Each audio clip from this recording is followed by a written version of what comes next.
उत्तर प्रदेश में विधानसभा चुनाव के तहत पांचवें दौर का मतदान चल रहा है और शाम 6 बजे तक पांचवें दौर का मतदान होगा। दोपहर 3 बजे तक 46.28% लोग अपने वोट डाल चुके थे। ग्रामीण इलाकों में ज्यादा लंबी कतारें दिखाई दी और आज जिन खास इलाकों में मतदान हो रहा है उसमें अमेठी और रायबरेली शामिल हैं जो कांग्रेस के गढ़ रहे हैं। इसके अलावा अयोध्या है, राम मंदिर के लिए जो खास चर्चा में रहा, सुल्तानपुर, चित्रकूट, प्रतापगढ़, कौशाम्बी, प्रयागराज और बाराबंकी, बहराइच, श्रावस्ती, गोंडा, इन सभी जगहों पर आज वोट डाले जा रहे हैं 61 विधानसभा सीटों में जो 12 जिलों के अंदर आती हैं। हमारे साथ खास मेहमान हैं, दो खास मेहमान हमारे सहयोगी हमारे साथ हैं, राजनीतिक विश्लेषक सुदीप श्रीवास्तव और वरिष्ठ पत्रकार शरद प्रधान।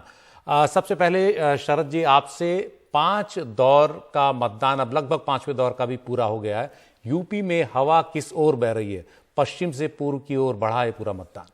हाँ बिल्कुल, ये अभी तक देखिए जो 4 चरण हुए हैं वहां पे काफी ये माना जा रहा है कि इसमें एज जो है वो समाजवादी पार्टी ले गई है। बड़ा सुनने में सब बिलीव करने में मुश्किल लगता है क्योंकि आज से जब 3 महीने पहले ये कैंपेनिंग स्टार्ट हुई थी तब ऐसा लगता था कि बीजेपी वापस स्वीप कर लेगी उसी तरह से जैसे 2017 में किया था। इस वजह से क्योंकि ऑपोजिशन बिल्कुल डेड दिख रहा था, कहीं विजिबिलिटी नहीं थी ऑपोजिशन की और बड़े सहमे हुए लग रहे थे। मायावती तो अभी भी सहमी हुई लगती हैं, लेकिन अखिलेश भी कहीं ज्यादा नजर नहीं आ रहे थे। लेकिन जब वो निकलना शुरू किया अखिलेश यादव ने और शुरू में पश्चिम उत्तर प्रदेश से जो पहला कैंपेन की रैली हुई जयंत चौधरी के साथ, तो उनका हौसला बढ़ा क्योंकि उनको रिस्पांस बहुत अच्छा मिला। हालांकि उस वक्त ये माना जाता था कि शायद जयंत चौधरी की वजह से पश्चिम उत्तर प्रदेश में इतना अच्छा रिस्पांस मिल रहा है, लेकिन जैसे टाइम गुजरता गया और उनकी रैलीज बढ़ती गई और उनके मूवमेंट बढ़ा, अखिलेश को बढ़त के रिस्पांस में बढ़त होती गई, जिसकी वजह से मुझे लगता है उनको काफी जोश आया और फिर से वो अपने पूरे फुल स्टीम लेकर के कैंपेन में उतर आए। और रिस्पांस काफी अच्छा इसलिए था क्योंकि कई कई जगह ऐसे देखने को मिलता था कि उनकी रैलीज में भीड़ इतनी ज्यादा उमड़ रही है और देखने से कई कुछ जगह जहां मैंने देखा तो ये एक अमूमन भीड़ जमा करते हैं नेता लोग, तो उसका रिस्पांस और जो भीड़ अपने आप जब आती है उसका रिस्पांस में बड़ा फर्क होता है। और तो वो जो एक्साइटमेंट था, जो जोश था, वो बता रहा था कि लोग अपने आप उमड़ रहे हैं और यूथ बड़ी तादाद में आ रहा था। तो लोगों से बात करने में अंदाजा हुआ कि लोगों को नाराजगी है। धीमे धीमे ऐसा लगने लगा कि जब वोट पड़ना शुरू हुआ तो ऐसा लगने लगा कि वोट जो पड़ रहा है वो ज्यादातर जगहों पे इसलिए नहीं पड़ रहा है कि किसी को जिताना है, ऐसे लग रहा था जैसे किसी को हराने के लिए लोग निकल रहे हैं। और वही और 5th फेज जो अभी आज हुआ है वो बड़ा डिबेटेबल है। उसमें बिल्कुल कितना डिवाइड होता है और कितनी भाजपा नीचे गिरती है कि भाजपा ने तो 17 के हिसाब से जाइए तो हर जगह बहुत बढ़िया किया था, तो इस बार कितना नीचे गिरती है ये तो टाइम बताएगा, लेकिन आज भी लड़ाई बहुत टक्कर की। जी, सुदीप जी भी हैं, सुदीप श्रीवास्तव। सुदीप जी, आप सभी जगहों का दौरा कर रहे हैं जहां भी चुनाव हो रहे हैं, जमीन पर आपको क्या लगता है, क्या आप शरद जी की बात से सहमत हैं कि समाजवादी पार्टी को एज दिख रही है? देखिए, इसको ये कहना जल्दबाजी है कि समाजवादी पार्टी को एज है, लेकिन ये बिल्कुल तय है कि बीजेपी फंस गई है। ये जो चुनाव है कि 323 सीट 403 में 2017 में इन्होंने जीती थी और पश्चिम उत्तर प्रदेश के 136 में से 109 जीते थे। तो पश्चिम उत्तर प्रदेश में तो मैंने जो घूमा पूरा, तो मुझे लगा कि ये जितने नुकसान का अंदेशा था भाजपा को उतना नुकसान वहां नहीं हो रहा है और बहुत सी जातियों में जाट के अलावा उतनी टूट नहीं हुई जितनी एक्सपेक्टेड थी। लेकिन फिर भी इतना नुकसान तो वहां हो ही गया है कि जो उनकी क्लियर मेजॉरिटी वाली बात थी उस पर असर डालती है। जैसे जैसे चुनाव इधर आ रहा है, यहां एक खास बात है, पश्चिम उत्तर प्रदेश में जहां पर माइनॉरिटी की संख्या बहुत ज्यादा है, वहां हिंदुत्व और हिंदू खतरे में है, ये जो इनका कैंपेन है ये थोड़ा बहुत असर करता है। लेकिन जैसे जैसे आप ऐसे इलाकों में जाते हैं जहां पर माइनॉरिटी की संख्या कम है, तो ये पूरा इनका कैंपेन रिलेवेंस खोने लगता है। वहां फिर दूसरे मुद्दे उभर के आते हैं कि छोटा जानवर किसान की फसल खा जा रहे हैं। वहां यह मुद्दा उभर के आता है कि 3-3 साल से हमने नौकरी के लिए इंटरव्यू दे रखा है, मेडिकल टेस्ट हो गए हैं और नौकरी मांगने के बजाय लाठी पड़ रही है।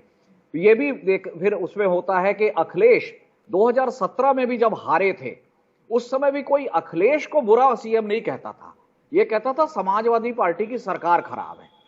तो अखिलेश का जो पर्सनल रेपो है वो भी कहीं ना कहीं काम करता है।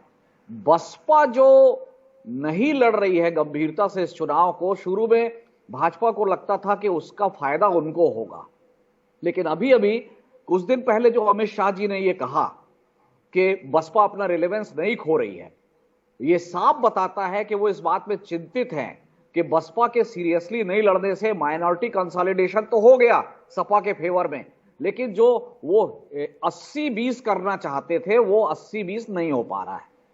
तो अभी चुनाव ओपन है, और खासकर इसलिए क्योंकि सीटों पर मार्जिन कम रहने वाला है। आप 1 लाख वोट से एक सीट जीते या 1000 वोट से एक सीट जीते, मतलब वही है। तो किस सीटों पर मार्जिन कम रहेगा? आज सवेरे से मैं कम से कम 6-7 सीटों पे वोटिंग देख चुका हूं। इसमें सबसे इंपॉर्टेंट है सिराथू में केशव प्रसाद मौर्य बहुत कड़ी लड़ाई में फंसे हैं। वहां पर कुर्मी समाज का भी, यादव समाज का भी, यहां तक कि पासी लोग भी मुझे मिले जो ये कह रहे हैं कि हम इस बार साइकिल चला रहे हैं। तो अगर उनका डिप्टी चीफ मिनिस्टर इस तरह कठिन लड़ाई में फंसा हुआ है, जो कि ओबीसी का मेन चेहरा है उनका, तो ये कहीं ना कहीं दिखता है कि जो अदर देन यादव ओबीसी है उसमें से मूवमेंट टुवर्ड सपा के तरफ हो रहा है। और अगर पासी ये कह देता है कि हम इस बार सपा को भी दे रहे हैं, चाहे वो 2-4 सीटों पर ही है, तो जो नॉन जाटव एससी है, जिसको कि बीजेपी पूरा कंसोलिडेट कर चुकी थी पिछले 2-3 चुनाव में, उसमें भी मूवमेंट है। ये स्थिति बहुत खतरनाक है भाजपा के लिए जी। चुनाव अभी ओपन है। आज 5वां चरण हुआ है, 6वें और 7वें चरण में भी 100 से ऊपर सीटें बाकी है, और वहां भी छुट्टा जानवर ये सारे मुद्दे चलेंगे। जी, तो नई तरह के मुद्दे जैसे जैसे चुनाव पूर्व की तरफ बढ़ा है, नई तरह के मुद्दे, नई तरह का ध्रुवीकरण देखने में आ रहा है। मेरे साथ दोनों खास मेहमान हैं। अभी एक ब्रेक लेते हैं, ब्रेक के बाद लौटते हैं और फिर बात करेंगे कि जो इस बार अंतर कम रहने वाला है वो किस तरह से समझा जाए और पोस्टल बैलेट्स की क्या भूमिका हो सकती है। लौटते एक ब्रेक के बाद।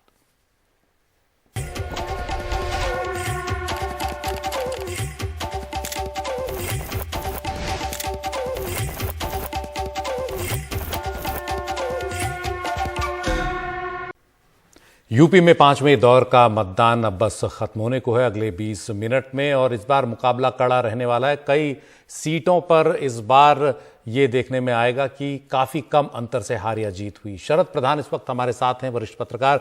शरद जी, जब काफी अंतर कम होता है तो पोस्टल बैलेट भी एक बड़ी भूमिका निभाते हैं, तो किस तरह से देखते हैं आप काफी कम अंतर से हो रहे इस मुकाबले को कई सीटों पर जो बताया जा रहा है? हाँ, आज की खासतौर पोलिंग में ये मान लगाया जा रहा है कि यहाँ पे काफी क्लोज कंटेस्ट हैं और तय करना मुश्किल हो रहा है कि कौन आगे होगा। तो जब ये क्लोज कंटेस्ट होते हैं, इसमें बिल्कुल सही कह रहे हैं आप, पोस्टल बैलेट का जो है बड़ा रोल होता है, और विपक्ष की कई नेता जो हैं वो पहले से ही कह रहे थे कि साहब वो पोस्टल बैलेट में गड़बड़ हो सकती है। अब वो गड़बड़ क्या हो सकती है तो खैर ऑपोजिशन का काम है इस तरीके की बातें करना, और लेकिन पोस्टल बैलेट कितना होता है इस पर भी डिपेंड करेगा, क्योंकि काफी लोगों को परमिट किया गया है पोस्टल बैलेट के लिए, और उसमें 80+ के भी लोग हैं। तो इस तरीके की चीजें जो हैं वो मैटर करेंगी।